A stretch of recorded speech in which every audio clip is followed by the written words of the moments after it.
Сәлем достар, бүгін сіздермен туған күндерді көп сыйланатын кішігірім бенто тортының рецептісімен бөліскім келіп отыр. Ол үшін ыдысымызға 3 жұмыртқаны және де 100 грамм құмшекерді салып миксермен араластырамыз. 30 мг өсімдік майын, 50 мг сүт және 1 шай қасық разрыхлитель салып миксермен араластыру қажет.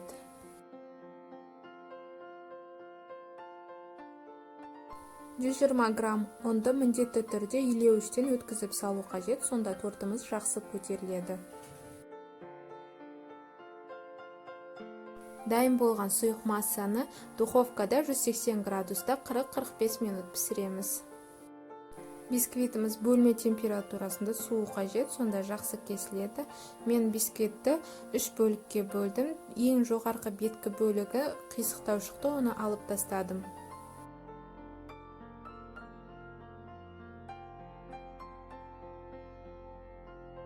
Ал енді кремін дайындайтын боламыз. Ол үшін 300 мг сливки, 200 грамм сливочный сыр және 80 грамм сахарный пудраны салып, қою болғанша араластырамыз. Дайын болған кремді мен 2 қасығын алып, оған қызыл түсті бояғышты салып, тортымды осы түспен әрлейтін боламын. Бисквитіміз құрғақ болып қалмас үшін 100 мг сүттің үстіне 2 ас қасық құмшекерді салып, араластырып, бисквиттің бетіне осылайынан жағып шығамыз. Сөйтіп әрі қарай видеода көрсетілгендей тортымызды жинаймыз және оны әрлейтін боламыз.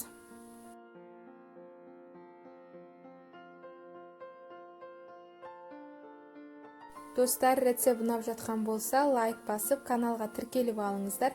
Әр апта сайын менің каналымда жаңа рецепттер шығатын болады.